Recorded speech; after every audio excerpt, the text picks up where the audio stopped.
Estamos começando mais um Conexão Arthur Reis e hoje eu tenho o prazer de receber aqui Edson Lamp, fundador da BCS Automação, que apesar de ser uma empresa de tecnologia, trabalha diretamente com eventos, com feiras e eventos no Brasil inteiro. Isso, Edson? Isso mesmo. Muito obrigado então pela visita aqui, Edson. E Edson, eu gosto de começar as entrevistas, assim como Jô Soares, talvez. Eu gostaria que tu me contasse um pouquinho da tua história de vida. Minha trajetória, minha tão breve trajetória de vida, né? Isso. Então, eu atualmente tô com 58 anos, né? Já estou há muito tempo na estrada. Então, eu sou veterano do Liberato, né? Sou ex-estudante do Liberato. Eu estudei os primeiros anos da minha vida, fiz no Colégio Santa Catarina, Colégio de Freira. Depois saí dali e caí para o Liberato, onde eu sempre digo, foi a minha transição, né, de menino para homem, né? O Liberato realmente ele provoca isso na gente, ele joga a gente para um outro patamar de ideia, de conceito. Sim, né? O Liberato tem uma fama boa, né? Exato. Então como a gente entra para um mundo técnico, né, e entra para um mundo realmente de uma cobrança muito, muito séria, né? Então passa tudo diferente, né? A gente não está mais estudando perto do colégio, né? Onde se vai a pé. A gente tem que estar pegando ônibus, tem que estar trilhando, né? Atravessando uma BR-116, faça chuva, faça sol, de manhã cedo. Sim. Então eu acho que o Liberato, ele na época, né? Pelo menos que eu estudei lá, as dificuldades eram muito maiores do que a grande maioria dos adolescentes tem hoje em dia. Porque não se tinha pai com carro para levar a gente para cá ou para lá, era tudo com base de ônibus, a pé, né? E era um colégio no meio do mato, que a gente chegava para lá e estava quase perdido lá no meio. Sim, lá em cima do Mas fiz o curso de eletrotécnica lá, foram 4 anos fantásticos, né? Que eu acho que foram um dos melhores anos da minha vida, posso dizer. E logo depois que eu saí de lá, eu ingressei como estagiário no polo petroquímico, na época na Copesul, que era a matriz do polo petroquímico, que tinha sido recente ou tinha partido a planta, né? Então eu entrei para o setor de manutenção elétrica, né? E também foi uma escola fantástica. Foram 8 anos que eu fiquei lá e realmente até hoje tenho grandes amigos, né? Amizades enormes assim, que na época que eu fiz lá. Até recentemente, até ontem, até um amigo meu conheceu o meu filho, que hoje trabalha lá. Que legal. Ele falou comigo. Então, a gente teve foi assim, o meu aprendizado, né, realmente de profissional, principalmente na questão, acho que de comprometimento e de qualidade, né, e dessas questões todas.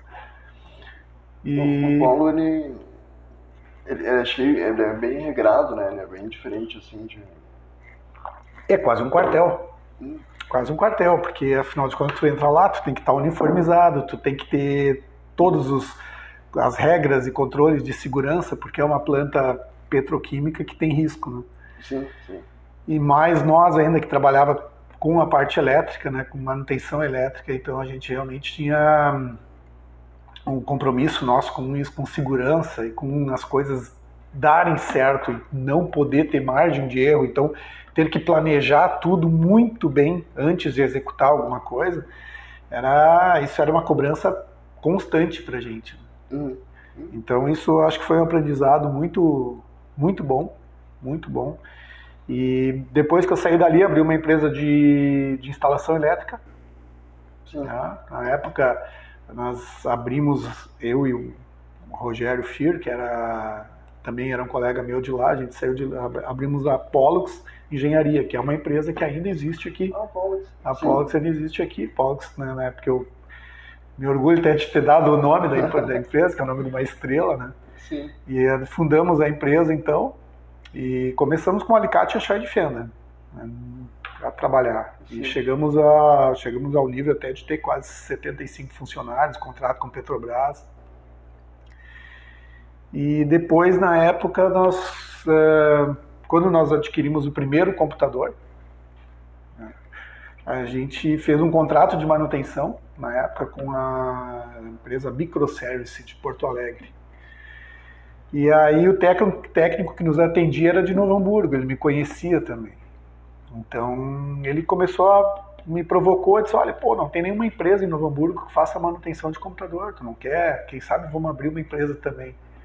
Aí abrimos a empresa, na época, Tecos, que era tecnologia em computadores e sistemas, e começamos a atender inúmeros clientes, né, de forma contratual. Os contratos de manutenção de computador eram vamos supor, era pão quente na época. Né? Sim, que ano que era isso? Né? Isso era ano de 94, 95, né? Eu me fio muito pelo Windows 95, entendeu? Porque o Windows 95 era com disquete, ainda eram 12 disquetes. Sim, para instalação. Então, o Windows era algo integrante do DOS, né? Então eu lembro muito bem disso. E nós tínhamos contrato com o Gerdau, com Fevale, com várias empresas, e a FENAC era um cliente nosso também. Sim. A FENAC e o Calçados Via Marte também. E o Calçados Via Marte, ele estava com um projeto pioneiro de colocar código de base nos talões de produção, para marcar a produção em tempo real. E como eu me dava muito bem lá com o chefe da área de tecnologia do Via Marte, eu comecei a entrar muito para esse lado de conhecimento do código de base, o que era esse bicho de 7 cabeças, como que ele funcionava, quais eram as tecnologias disponíveis no mercado, porque não se tinha praticamente internet, né? Tudo que precisava tinha que estar lendo, recebendo publicações, revistas ou tudo mais, tinha que assinar revistas de informática para poder receber alguma informação. Nossa. Então era muito difícil da gente conseguir alguma informação. Tinha que ir em feira, né? Eu ia muito nas feiras que tinha em São Paulo, feira de informática, eram feiras gigantescas que tinham lá. E a partir dali a gente começou a aplicar esse código de base como uma solução para as empresas calçadistas poder fazer apontamento de produção em tempo real. E nisso, como nós tínhamos um contrato com a FENAC, né, a FENAC na época nos consultou se nós não conseguiríamos colocar um código de base na credencial. Na credencial dos visitantes. No crachá dos visitantes, para que pudesse contar quantas pessoas entram. Sim. Né? Aceitamos o desafio, fizemos, né? Tivemos um monte de problemas no começo, não foi muito fácil, né? Porque não tinha equipamento disponível, era tudo muito difícil. Mas acabou dando certo, acabamos conseguindo fazer, conseguimos contar e conseguimos gerar um número, né, muito mais próximo do que o do feeling, né, do sentimento das pessoas. Sim. De quantos visitantes tinham, aquela coisa toda. Era uma dificuldade enorme, porque, imagina, o cadastro tinha que ser feito todo na hora, eram as filas gigantescas que aconteciam. Sim. E depois daquilo ali, isso já no ano de 99, a gente disparou uma mala direta, escrita, toda datilografada, mandada pelo correio. E aí o pessoal de Bento Gonçalves me chamou, que é o pessoal da FIMA. A gente foi lá, eles nos passaram o desafio da gente fazer o evento, que é gigante também, na época era muito grande. Aceitamos o desafio, fizemos, deu certo e a partir dali se expandiu. Né? A partir dali muita gente ficou sabendo e conhecendo a gente como sendo uma empresa que detinha, né, esse know-how de fazer esse controle de acesso com eventos. Nossa. Então essa é mais ou menos a minha... como que eu caí nesse mundo de eventos. Né? Sim. Foi uma volta, né? Que legal. E foi pioneiro, então? Na região aqui, sim. Acho que no sul do Brasil, assim, tinha muita coisa no exterior já, mas era pouca coisa. Quer dizer, a gente não tinha informação, né? Era uma ou outra informação que vinha. São Paulo já tinha várias soluções também, né? Mas a gente não tinha nem como copiar, porque não se conseguia ter acesso. Né? Não se via, não se podia ir lá, não se tinha... Nem dinheiro não se tinha para ir pegar um avião, vou lá olhar como é que eles fazem, vou voltar, não tinha nada disso. Sim, sim. Tudo era muito difícil. Os livros, eu lembro de quando eu escrevi, a primeira vez eu escrevi o sistema, que foi em uma linguagem Visual Basic na época, né? Eu usei 3 livros que eu acho que colocados um em cima do outro dá mais ou menos isso aqui, porque eram umas bíblias grossas, assim, eu carregava aqueles livros para tudo que é lado, ficava lendo e aprendendo como programar. E tinha que aprender mesmo, porque quem sabia não dizia. E não tinha como ir na internet e agora eu vou baixar um modelo. Não tem nada disso. Então, fui autodidata nessa parte de informática. Né? Nunca estudei nada. Nunca estudei nada na parte de... Um ou outro cursinho, mas muito superficial. Uhum. Né? Mas eu acho que essa bagagem do Liberato, do polo petroquímico, com eletricidade e todos aqueles projetos, aquela coisa toda, me abriu muito a minha cabeça para a parte da lógica, né? Sim.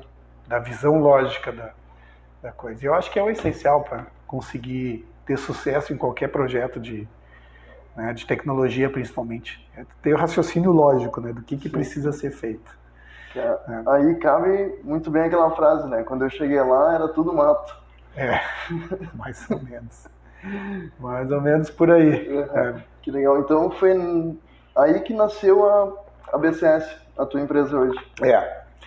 A BCS, na realidade, no início ela se chamou Microservice Informática. Uhum. E era voltada para a manutenção de computadores. Né? Depois a gente, dentro da Tecos, tinha a Tecos, que era uma tecnologia em computadores e sistemas, que era de manutenção. E dentro nós abrimos a Microservice, que era voltada para a parte de automação. Então nós tínhamos toda essa parte, fizemos em várias empresas, calçados no Piccadilly, no próprio Calçados Maid, que existia na época. Em várias empresas fizemos a questão toda dos apontamentos de produção em tempo real, com código de barras. E também eu participei da IAN Brasil, que é o órgão que regulamenta, sempre regulamentou a padronização dos códigos de base nos produtos. Dentro da ACI, tinha um grupo que participou desse estudo de como implementar o código de base no calçado. Porque o calçado tu tem um código que é o produto e outra extensão que é a numeração dele. Então, porque não basta ter só um código, tu tem que ter o mesmo produto com vários tamanhos diferentes, né? É uma grade. Sim. Então, isso foi muito bacana participar desse estudo aí. Foi bem legal. E a partir daí eu comecei a ter muita vivência com essa questão toda de tecnologia, de código de base, e até que eu cheguei um momento que eu mesmo escrevi o sistema, né, o meu sistema, e começamos a trilhar esse caminho. E aí virou uma cachaça, não adianta, o evento é uma cachaça, para quem está vendo aí, conhece e vivencia o ambiente de evento, sabe que a gente entra e não consegue largar mais. Então, sim, eventos Aí quando começa a viajar, então aí fica mais legal ainda. Que legal. Que tu teve de dificuldade assim, no começo da carreira? Até a gente pode voltar um pouco, não só da BCS, mas ali na Ponks. Como é que tu fez para crescer, para virar uma empresa gigante que nem é hoje? Não é tão gigante, mas eu digo até assim, a nossa empresa não é gigante, não é grande, a gente é pequenininho, mas a gente tem uma expressão muito grande. Né? Eu acho que o fato da gente ir para andar no Brasil inteiro fazendo evento, e eventos de grande responsabilidade, né? Não são só, por exemplo, um evento só antecipando talvez até o assunto para frente, mas, por exemplo, um evento que a gente já vai estar fazendo agora pelo 3º ano consecutivo é o Arnold Show, que é aquele evento de fisiculturismo que é promovido por uma agência que tem o Arnold Schwarzenegger como sendo um cara que põe o nome dele, deposita o nome, a marca dele para a confiabilidade do evento. Então a gente já está há 3 anos trabalhando com esse cliente, e era um cliente que ele tinha um problema muito sério com sistemas e tudo mais, muito, muito difícil. E a gente conseguiu conquistar esse cliente e se manter. Mas assim, as grandes dificuldades, Arthur, eu acho que foram mais, claro, sempre relacionadas a recurso, dinheiro. Eu nunca na vida ganhei um empréstimo, eu nunca ganhei dinheiro, nunca tive um anjo, nunca tive alguém que investiu, entendeu? Sim, sim. Então, só para te ter uma ideia, quando eu saí do polo petroquímico, existia um plano de privatização da Copesul. E aí abriu um plano de demissão voluntária. Nossa. O cara podia se apresentar para ser demitido. E aí eles davam, além de pagar toda a indenização, demitir, né? Eles pagavam toda a indenização e pagavam mais um salário por cada ano de trabalho que a gente teve. Então eu tive 8 anos, eu tive 8 salários, além de toda a indenização que eu tive. Bom, eu saí de lá, eu fiz todas as contas antes, fiz todo o planejamento antes, né? Porque nós já vínhamos, eu e o Rogério, na época, nós estávamos há 1 ano já fazendo sempre trabalho final de semana. Sim. Né? Em paralelo. Trabalho de eletricista mesmo, né? Instalar lâmpada, é instalar tomada, é subir em forro de casa para instalar chuveiro, é coisa bem rasa mesmo, né? Sim, sim. Instalação elétrica, assim, das mais básicas possíveis, né? Mas era um aprendizado pra gente, porque a gente planejava muito o que a gente queria fazer. E eu saí de lá, então na época eu tinha 2 filhos pequenos, e eu estava deixando de um emprego de estabilidade, com um plano de saúde extraordinário, né? Um salário bom, né? E eu estava arriscando, querendo ser empresário, empreendedor, né? Entrar para essa vida. Então eu saí com esse dinheiro que eu ganhei lá. Nós fizemos, eu e minha esposa na época, fizemos um rancho dos produtos não perecíveis para 1 ano. Sim. Todas as coisas, enlatados, produtos de limpeza, tudo que era possível armazenar, nós compramos e guardamos para 1 ano. Até porque na época a inflação era de 10%, 15% ao mês. Sim. Era muito alto. Eu fui na escola, lá no Colégio Santa Catarina, ainda conversei com o pessoal lá e negociei com eles para pagar a escola por 1 ano para frente. Eles não souberam nem calcular o valor, porque eles não sabiam, nunca ninguém tinha feito isso na vida para eles lá. Sim. Eu fui lá com 1 ano para frente. Peguei o dinheiro que eu precisava para um convênio médico, tipo Unimed, uma coisa, para 1 ano. Deixei separado. Então, eu tinha tudo para ficar 1 ano sem faturar nada. Sim. Né? Tudo separado. Abri várias cadernetas de poupança. Essa aqui é do convênio do plano de saúde, essa aqui é de alimentação, essa aqui é roupa, essa aqui é reserva. E um planejamento, né, feito dessa forma. Na época, minha esposa, mãe dos meus filhos, foi muito parceira também, né, por entrar nessa briga. Sim. E me deu muita força, nossa, me deu muito apoio, a gente acreditava demais nisso. E pastinha embaixo do braço, com um descritivo dentro da missão, valores e, né, compromisso da empresa, e vamos bater de porta em porta. E eu me lembro até hoje, o primeiro dia que eu fui visitar ali o Formas Kunz, em Hamburgo Velho, que tinha ainda ali. Sim. Bati ali, o cara olhou pra mim e disse, cara, eu vou pedir um orçamento para vocês. Me levou lá no refeitório deles, que eles tinham que trocar toda a instalação do refeitório. E me pediu o orçamento daquilo ali. Eu, anotei tudo, eu saí dali radiante. Nossa, cheguei no nosso escritório lá, né, que era uma salinha. Nossa, já consegui um orçamento. E aí só começamos a estudar, fizemos orçamento, tudo datilografado. Uhum. Era difícil de se fazer tudo, né? Mas conseguimos, a gente foi indo, depois fechamos um contrato com o Calçados Brochier, na época, que era a maior fábrica de calçados daqui de Novo Hamburgo. Eles tinham 8 unidades. Nossa. E a gente fazia toda a manutenção deles. E aí fechamos um contrato com a Petrobras depois e conseguimos aí, fomos alavancando. Então, né, mas a grande dificuldade mesmo, eu acho que sempre foi, eu acho que foi essa, e continua sendo, tá? Eu acho que de toda pequena empresa, essa dificuldade que a gente tem em relação às leis trabalhistas, a questão dos encargos em cima do trabalhador, né? Porque ainda hoje a gente sofre com isso muito, que a carga de impostos que o pequeno paga é a mesma carga de impostos que o grande paga. Eu não tenho vantagem nenhuma. Sim. Então o pequeno ele acaba absorvendo a mão de obra não qualificada, sem experiência. Ele emprega essa mão de obra, ensina, dá qualificação para esse cara e quando ele está bem, o grande puxa ele. Sim. Entendeu? Então a gente não consegue. Por quê? Porque a empresa grande consegue pagar mais, consegue ter um salário maior, consegue ter um plano de saúde, consegue ter uma série de benefícios. E a gente pequeno não consegue. Então, eu acho que sempre, a maior dificuldade sempre foi essa. É da gente conseguir manter o profissional. Sim. Porque o bom profissional custa caro. Sim. Né? Sim.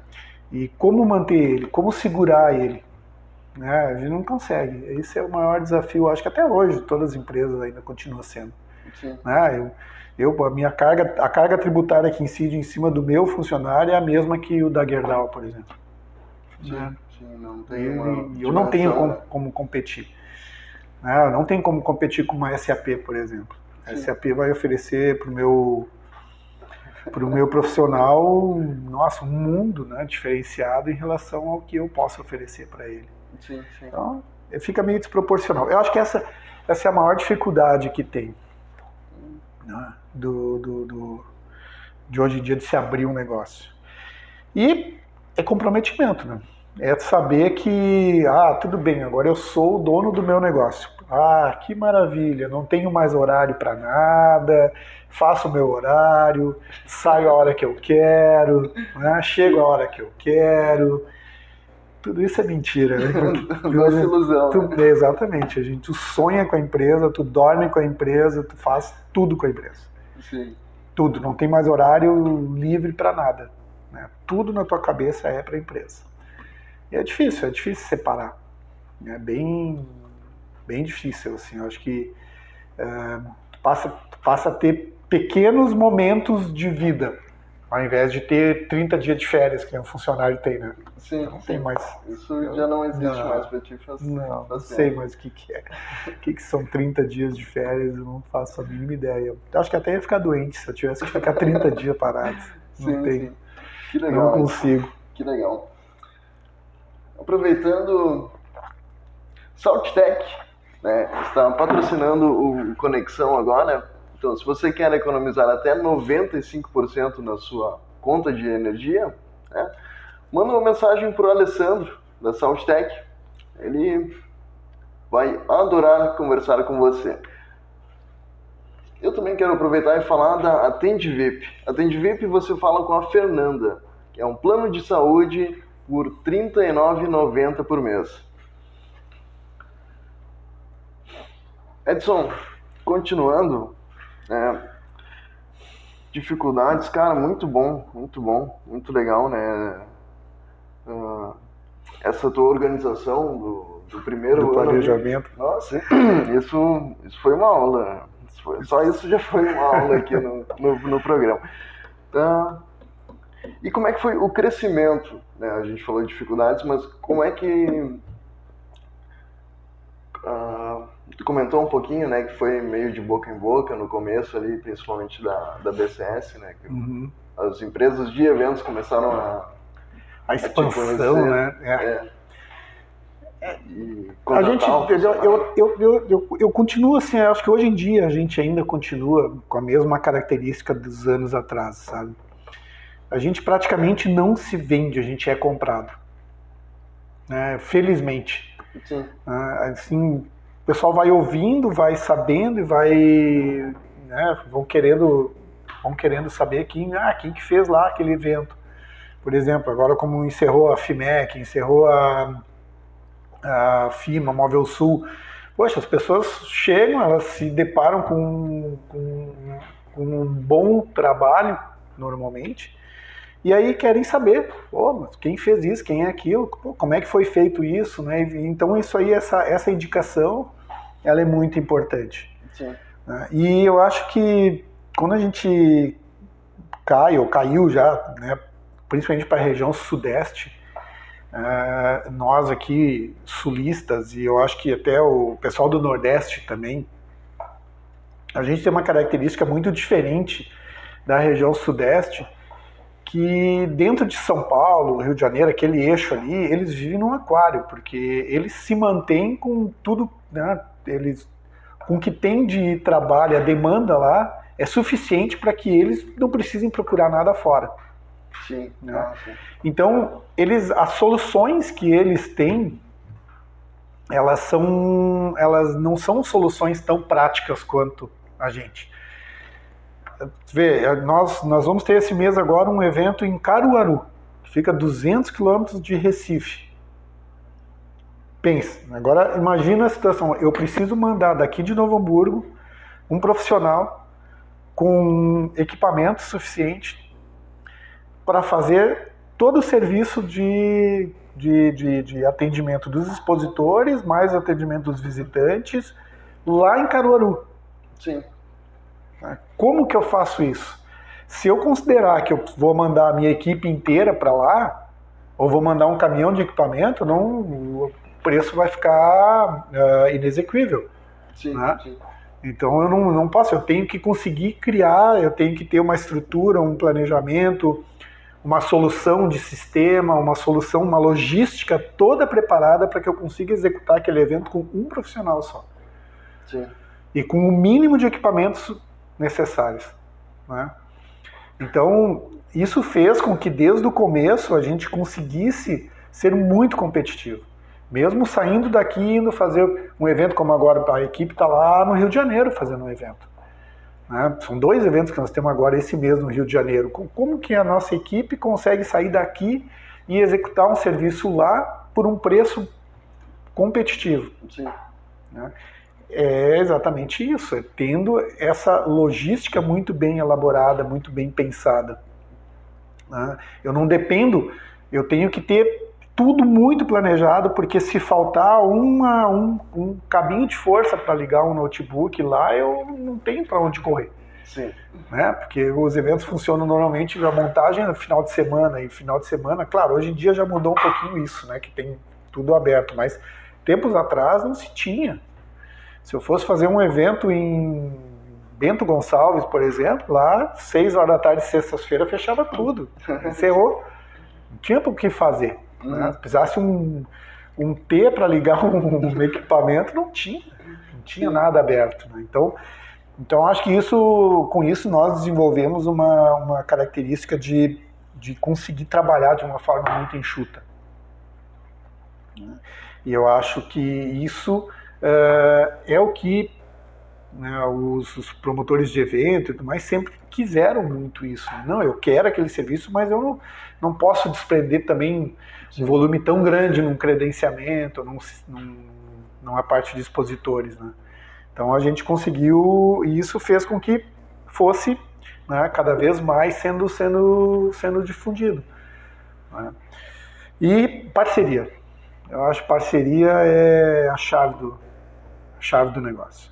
O segredo hoje em dia é ter parceiros, é tu ter parceiros sólidos, né? Tu não ser, eu acho, não ser ganancioso, ficar olhando. Eu nunca, desde que a BCS existe, e está fazendo 25 anos esse ano que a BCS existe, né? Nós nunca entramos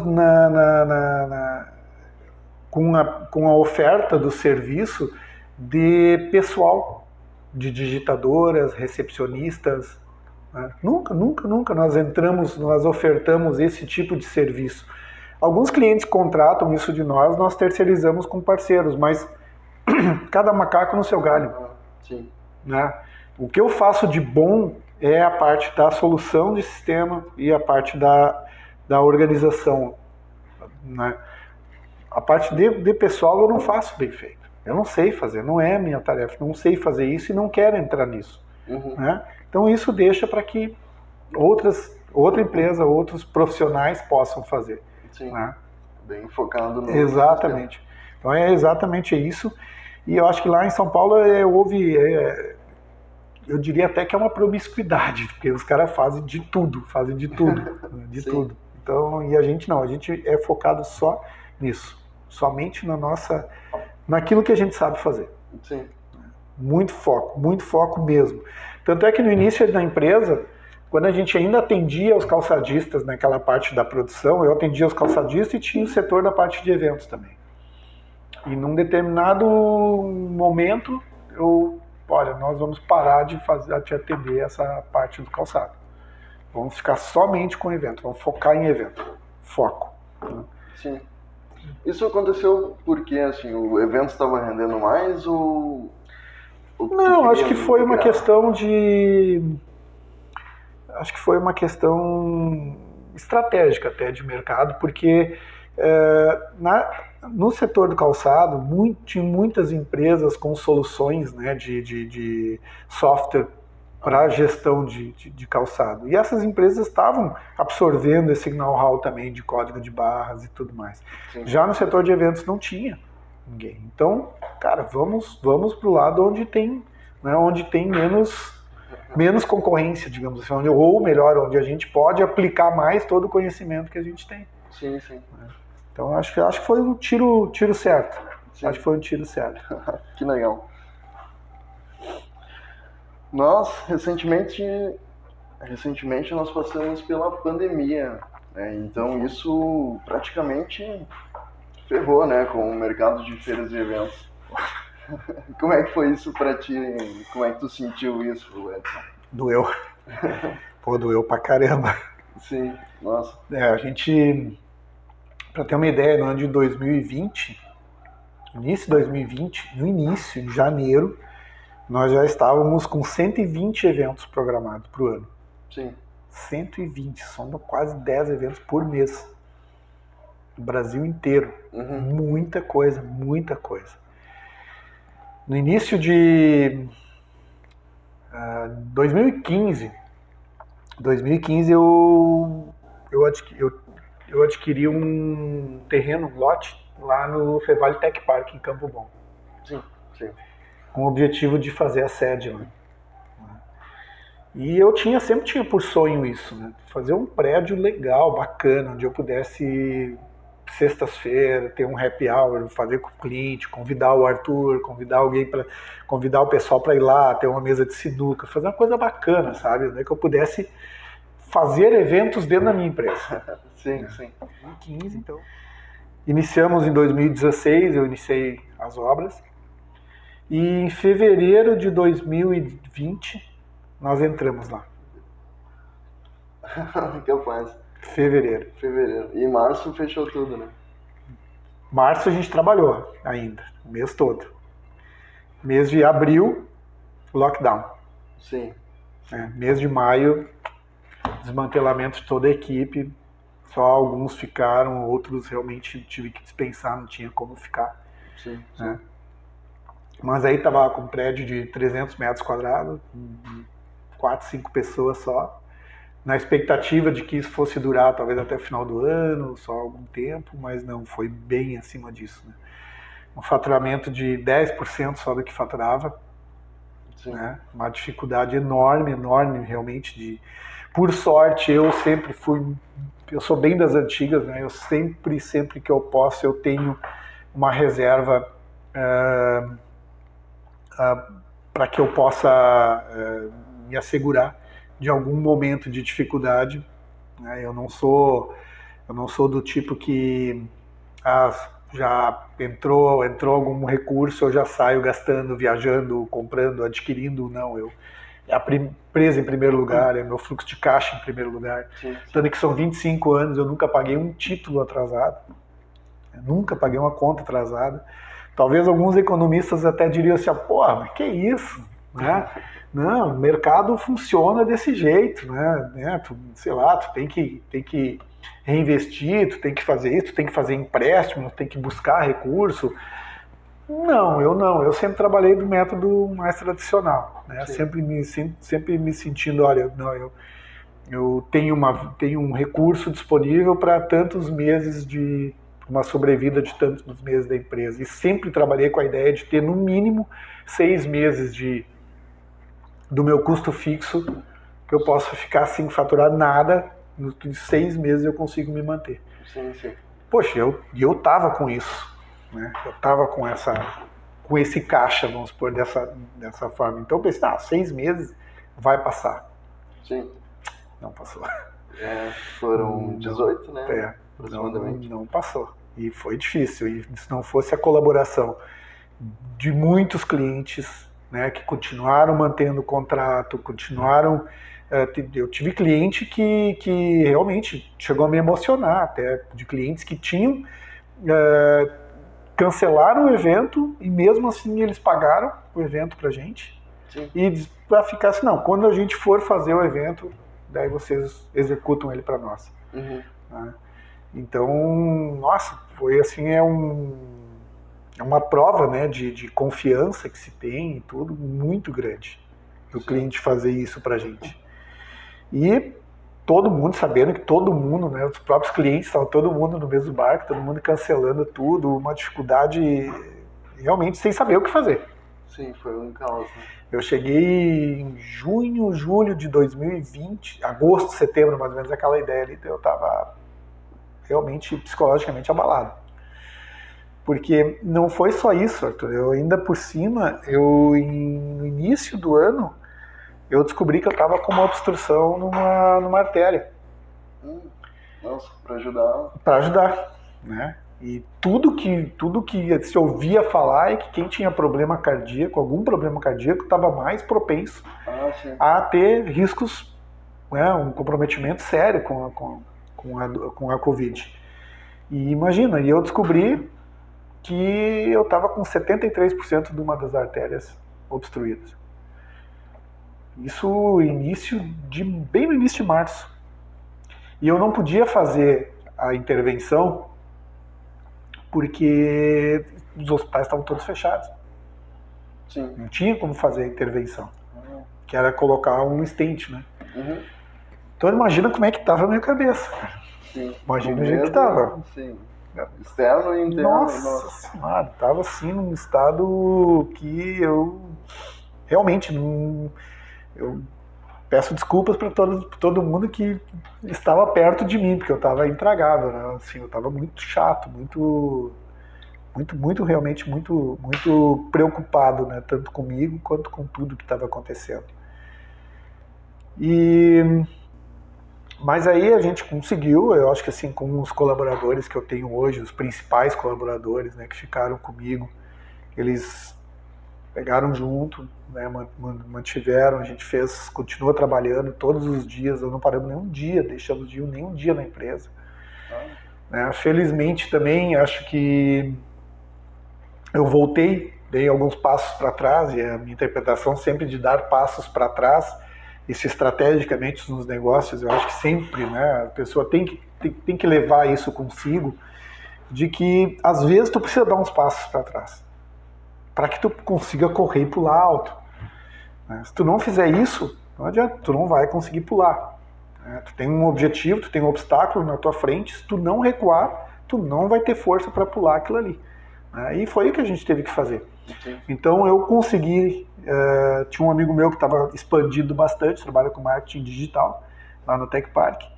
Ele adquiriu o prédio, ele comprou o meu prédio. Né? Então, poxa, para mim foi uma coisa muito boa, porque era um sonho, mas que não cabia mais dentro da nossa realidade.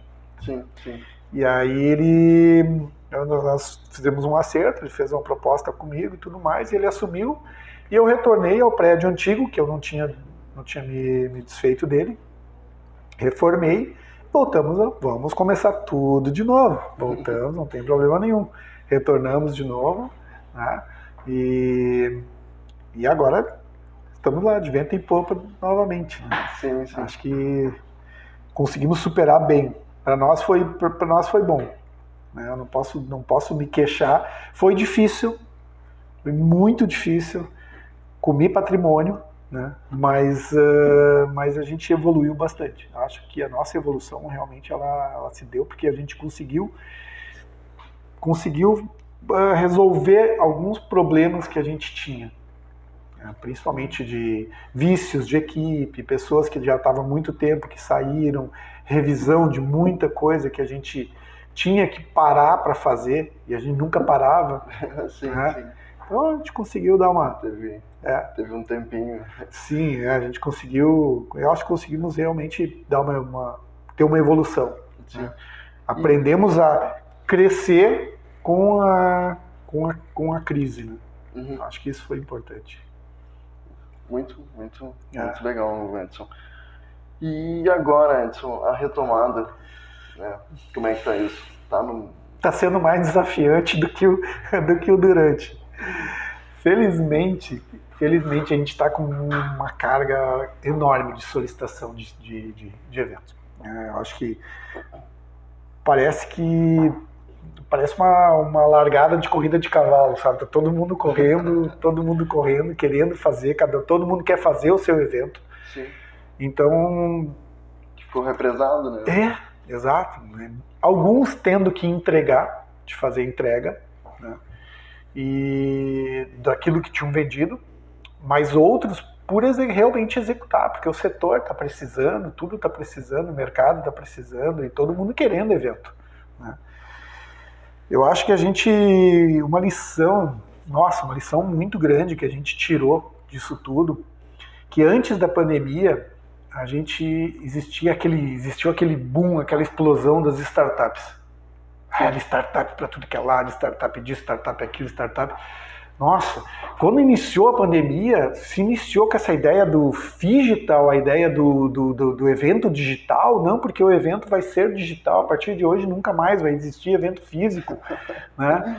Sim. E eu acho que aí ficou uma lição muito grande, principalmente pro jovem da área de tecnologia hoje em dia, né?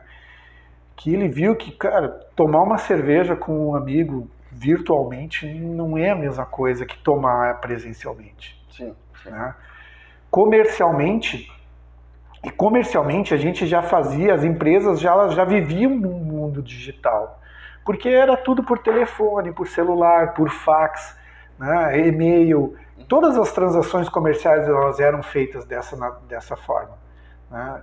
As vendas online existiam já há muito, né? Aconteciam, às vezes não eram tão automáticas, né? Precisava ter um vendedor na outra ponta para que tirasse o pedido, né? Esse pedido não era automático. Sim. Mas as próprias empresas e os vendedores, representantes, todo mundo começou a ver o quão importante é essa relação presencial. Uhum. Né? Que a relação que existe no mercado, ela não é só uma relação só de compra e venda. Né? Ela é uma reciprocidade, onde tu vai sentar comigo, vai negociar, tu não vai simplesmente entrar lá e comprar. Não. Às vezes tu vai pagar o mesmo preço, mas tu quer uma pessoa do outro lado, tu quer alguém um humano. Sim. A gente é humano. Sim. Né? E a gente precisa disso. A gente precisa disso. E eu acho que essa ideia que teve no início da pandemia, agora o mundo vai ser todo ele digital, agora esquece, agora, né, ninguém mais vai pegar ônibus para nada, ninguém mais vai sair de casa. Isso é algo que a gente conseguiu perceber, a gente que vive em eventos, a gente percebeu mais isso, de que não é verdade. Não tem como substituir. Os eventos vão se transformar? Vão. Né? Vão reduzir, vão ter talvez menos área, menos espaço, menos venda acontecendo no evento. Uhum. Mas a relação humana, eu acho que ela se intensificou demais. As pessoas sentiram que elas precisam sim se relacionar. Sim. Sim. né? Isso eu acho que essa é a lição que fica assim muito forte, né,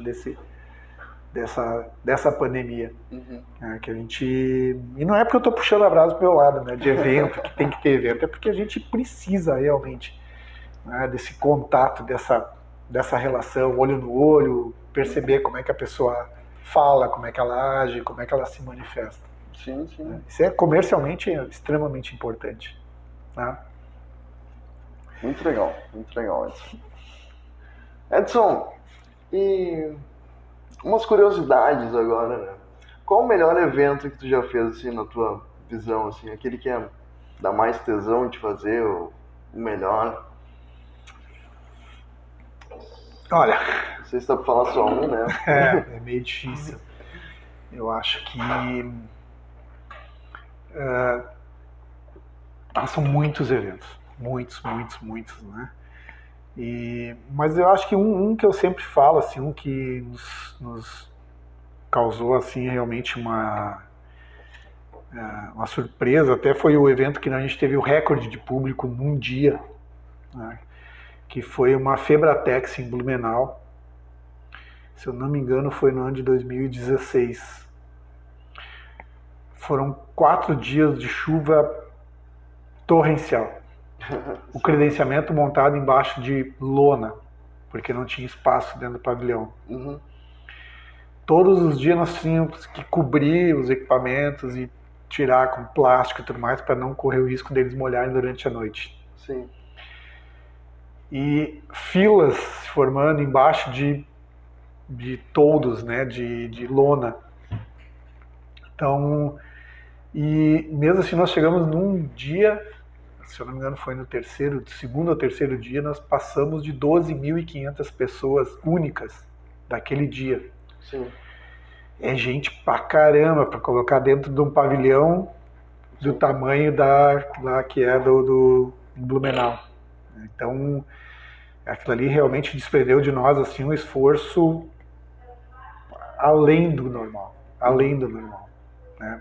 Porque era muito, muito, muito difícil segurar essas pessoas todas para que elas não se molhassem. Não era chuva fraquinha, era chuva realmente torrencial. Tinha que estar colocando coisas no chão para as pessoas pisar, porque empoçava a água. Era, a qualquer momento a gente ficava com medo que ia dar um curto-circuito. Era uma tensão assim no dia a dia, né? E a gente imaginava, não, amanhã vai dar tudo ok. Vai dar um solzinho. E chuva. E eu acho um outro que eu me lembro também, que foi bem curioso, foi um evento que a gente fez em Lages, que foi um congresso do setor automotivo, onde as comitivas, né, as caravanas que iam chegar, o evento começava às 8. Eu me lembro até que o Reginaldo Leme foi lá palestrar. Reginaldo Leme, Nelson Piquet na época também foi lá. Então o evento começava às 8 e era um congresso praticamente, né, com palestras e tudo mais, com mais de 1.000 pessoas. Bom, para esse pessoal todo entrar, eles começaram a chegar às 6 da manhã. Às 4 da manhã nós abrimos a secretaria. Sim.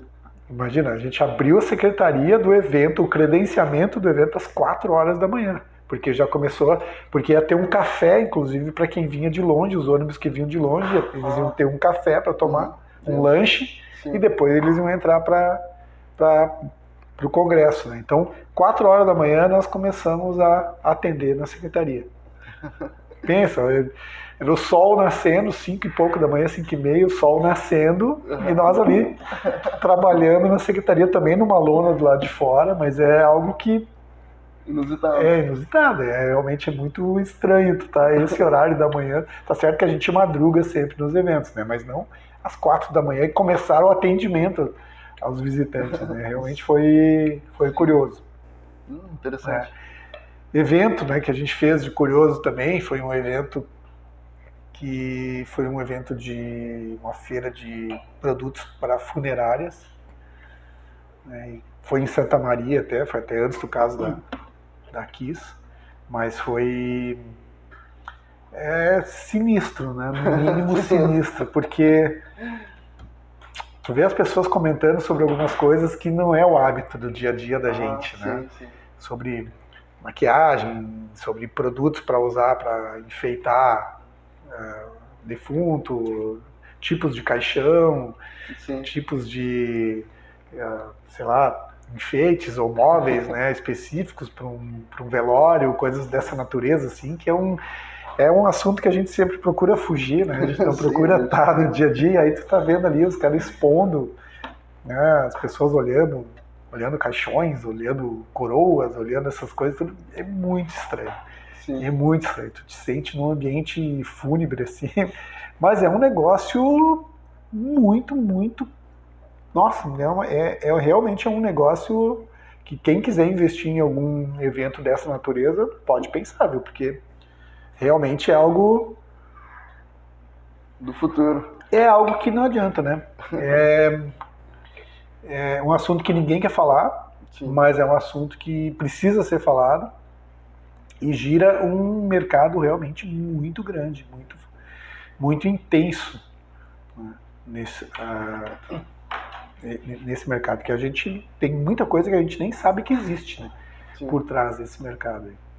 Realmente é algo que quem está, né, eles se chamam de os urubus, né? Então mas esse foi sinistro o negócio. Sim, que legal essa. Legal. Edson, eu queria entrar um pouquinho na parte de sistema, né? Como é que tu faz, como é que funciona quando tu vai implementar o teu sistema em um cliente? Qual que é o processo? Tem um briefing, tem uma combinação anterior? É tudo padrão, é modulado? Como é que funciona essa parte? A gente...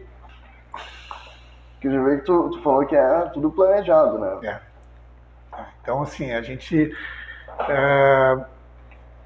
O nosso sistema, quando eu escrevi a primeira vez o programa, o sistema era uma coisa muito simples, né, muito simplória.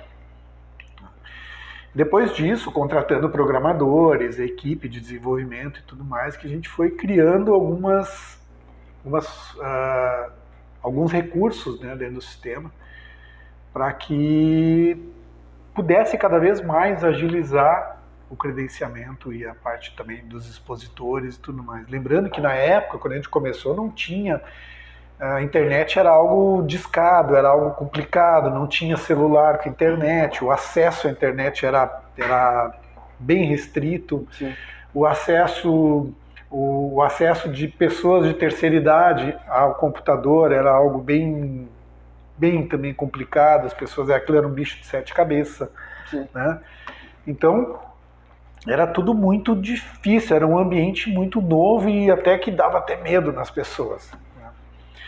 Mas mesmo assim, na época, a gente criou, eu acho que foi o primeiro, acho que poderia até dizer o primeiro autoatendimento feito no Brasil, que eu não tenho notícia disso ter acontecido em algum outro lugar, mas foi no ano de 2004. 2004. Numa Móvel Sul, aonde eu sugeri para eles fazer o seguinte: eles tinham um cadastro com todos os visitantes, né, e nós queríamos agilizar que essas pessoas pudessem ter a sua credencial já de uma forma mais rápida. O credencial seria como? Ou eu imprimo de todo mundo, mando pelo correio, né, ou a gente dá uma chance para essas pessoas poderem chegar ali e digitar o seu CPF ou alguma coisa assim. Na época a gente nem captava o CPF das pessoas, de uma forma mais rápida. Como que a gente fez? A gente imprimiu numa etiqueta bipartida o endereço e no outro etiqueta do ladinho um código. Aí a gente fez uma mala direta, que era mandada pelo correio, onde me lembro, era uma equipe grande fazendo isso, porque eram quase 40 mil nomes. Elas pegavam a etiqueta, colavam dentro o código e fechavam aquela mala direta e fechavam com um adesivo com o endereço, e isso ia para o correio. E naquele código constava o seguinte: ô seu Arthur, tudo bem? Os seus dados constam no nosso banco de dados. Ao chegar no evento, se o senhor quiser agilizar os seus dados, digite esse código, né, e imprima a sua credencial. Nossa, E aí as pessoas vinham com aquilo ali, digitavam aquilo ali, imprimia, tirava, colava na credencial e entrava. Então, agilizou. Nossa, o primeiro autoatendimento. Primeiro autoatendimento, assim. Então o pessoal de São Paulo que vinha na feira ficava maluco. Ficava maluco. Como é que os caras colocam, sei lá, quase 10 mil pessoas por dia aqui para dentro do evento com 20 computadores? Sim. Chegava em São Paulo, no Center Norte lá, os caras usavam 60 computadores e aquelas filas enormes, entendeu? E, poxa, é só pensar um pouquinho. Sim, né? Sim. Mas aí eu volto naquilo, porque é que lá em São Paulo, a grande maioria das empresas que tinham soluções para sistema também alugavam todos os equipamentos. Então, para eles, quanto mais equipamento alugar, melhor. Sim. Eles não pensavam em algo que reduzisse, né? Sim. A gente, como a gente tinha que viajar muito longe, para mim, quanto menos equipamento tivesse, melhor. Sim. Que aí eu podia carregar, né? Então isso que fez com que a gente conseguisse cada vez mais e aprimorando, e aprimorando toda essa tecnologia, essa facilidade, né? Então nós escrevemos um sistema primeiro e depois, em 2008, nós resolvemos, vamos reescrever toda uma plataforma. Na época, eu contratei tinha uma equipe de 4 programadores e eles ficaram quase que meio ano escrevendo toda a plataforma nova, que é hoje a plataforma que a gente usa. Né? Muita coisa teve que ser construída por nós mesmos, pelos programadores, porque não existiam recursos, né? Não existiam, as linguagens eram muito pobres, né? Qualquer coisa que precisasse tinha que desenhar uma tela, tinha que desenhar a tela, não tinha recurso de usar telas prontas, frames prontos, não tinha nada disso. A gente tinha que desenhar tudo, escrever tudo, fazer tudo. Né? E sempre pensando o seguinte, se der algum problema, nós também vamos ter que dar manutenção nisso. Né?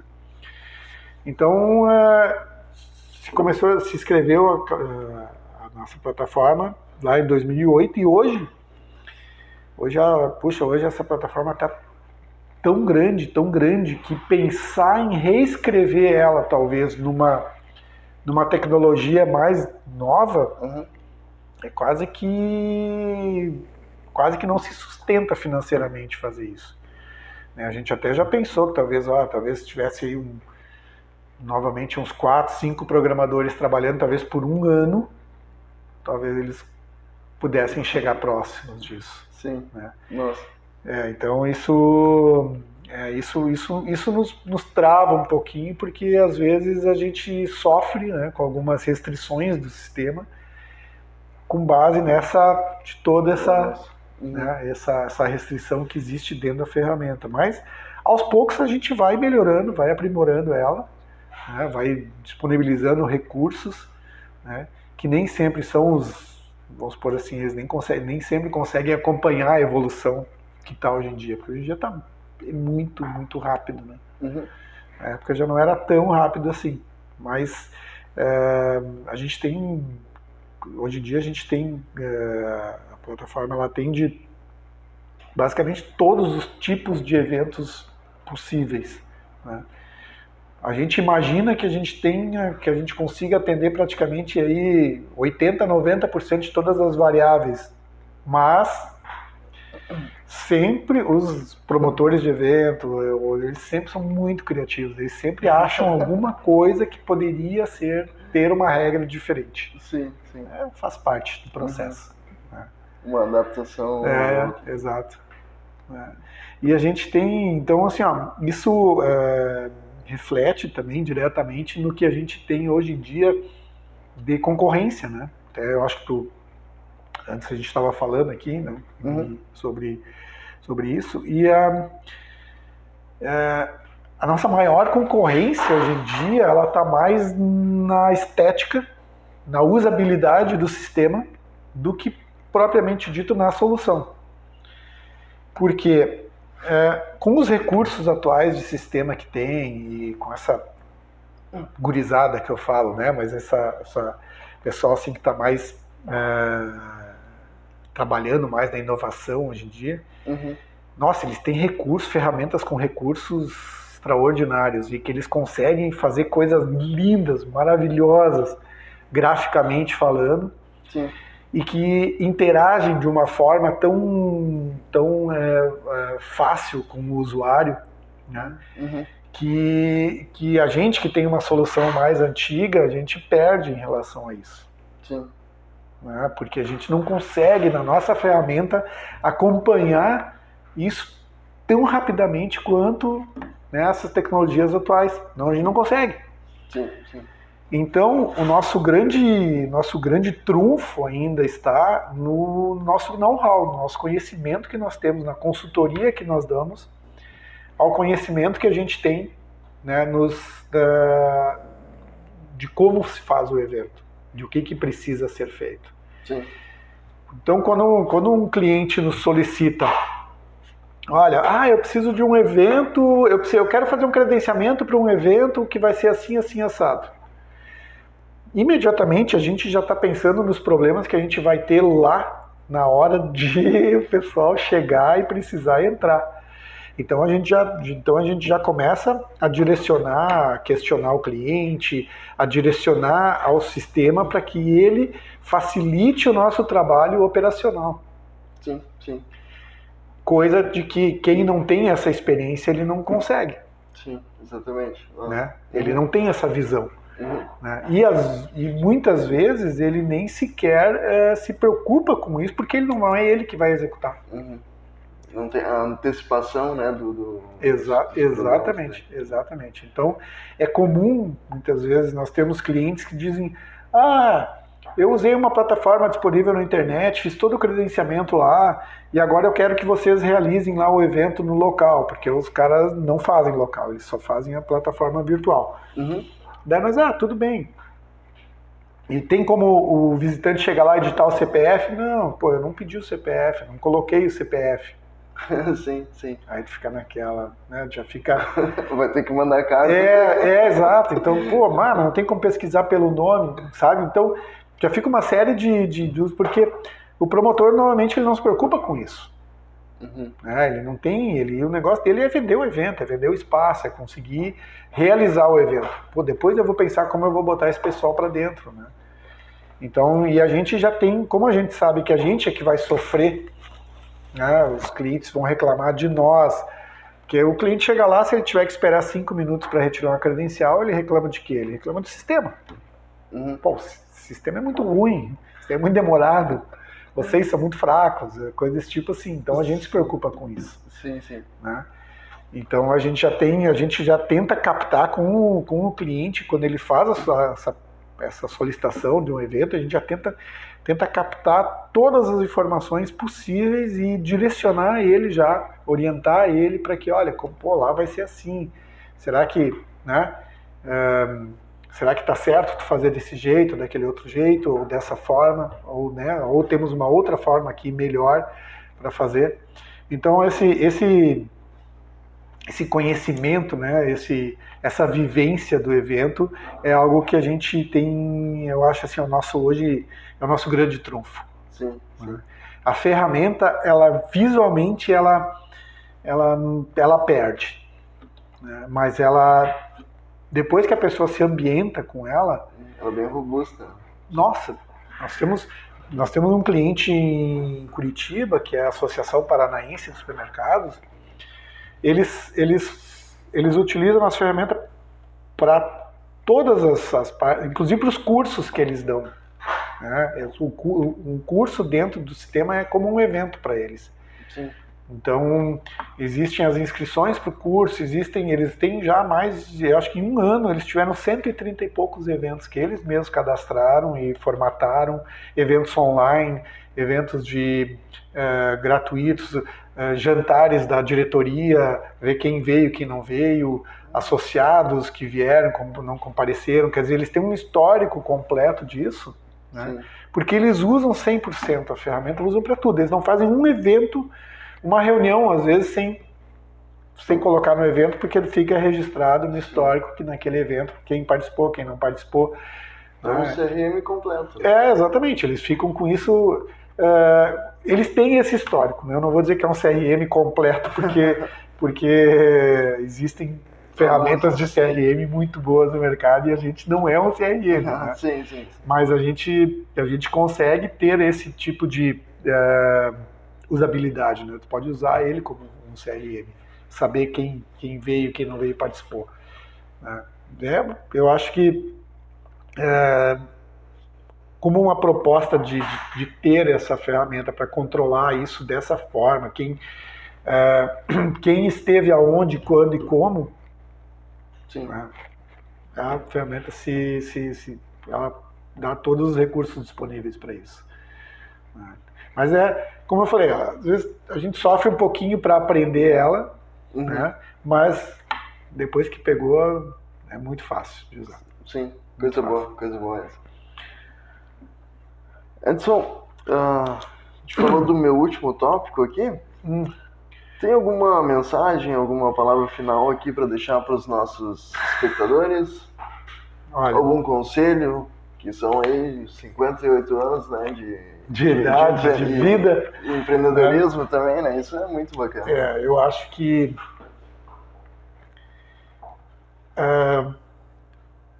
eu diria assim que não, mesmo lendo o jornal todo dia, assistindo noticiário todo dia, se a gente parar para pensar, para empreender, a gente não vai fazer. A gente não vai conseguir fazer. Não vai ter. Se a gente fizer um plano de negócios todos os dias, toda semana, todo mês, esse plano vai variar e a gente não vai conseguir. Eu acho que acordar de manhã com o propósito de fazer aquele dia dar certo é algo que é fundamental para conseguir com que o negócio no todo dê certo. Ser honesto sempre, consigo mesmo, com todo mundo, com todos os clientes, com todos os colaboradores, com todos os fornecedores, né? Agir com honestidade, com sinceridade e principalmente com comprometimento também.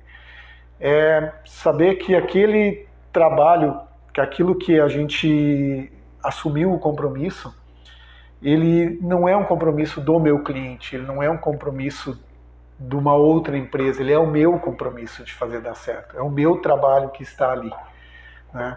Se o evento me contratou para fazer um credenciamento, aquele credenciamento é o meu trabalho, é aquilo ali que eu preciso fazer dar certo. Se outras partes do evento não vão dar certo, alguma coisa, isso não cabe a mim, né? Mas o meu tem que estar certo. O comprometimento em relação a isso, ele precisa ser muito grande, muito grande.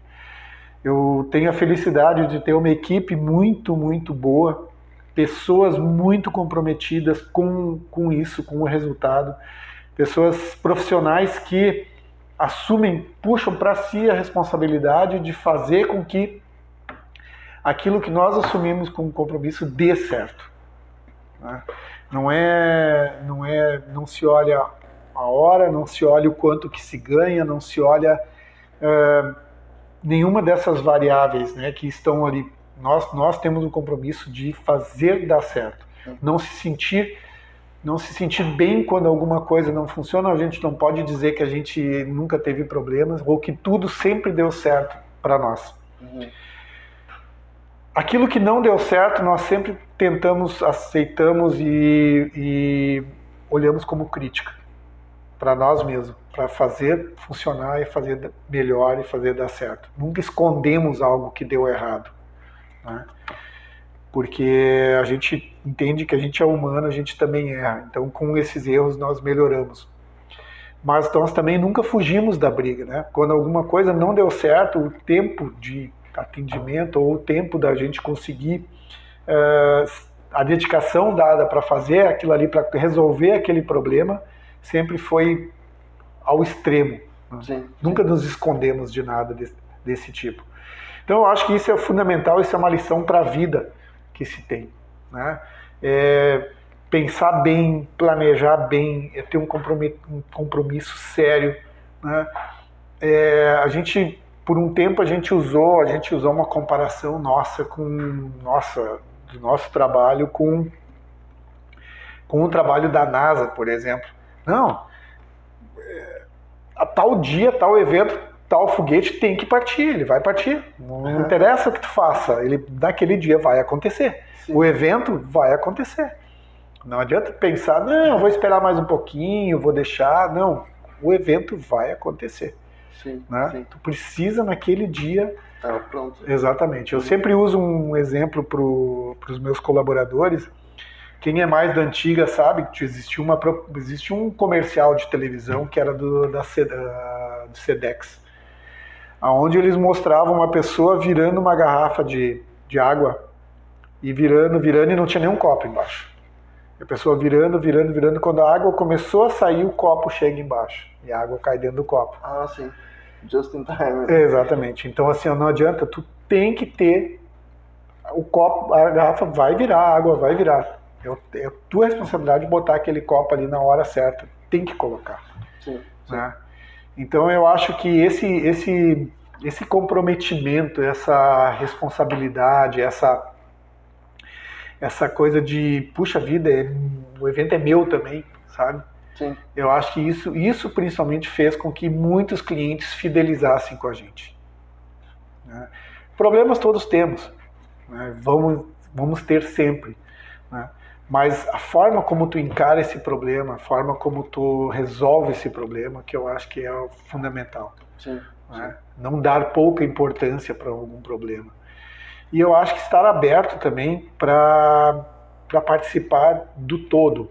Né? Eu não digo isso quando a gente trabalha em evento, tu trabalha em evento, sabe bem como é que é também. Pô, se a minha equipe precisar ajudar a carregar todos os móveis dessa sala lá para fora, nós vamos fazer. Sim. Nós não vamos nos restringir ao que é o nosso trabalho. Uhum. Né?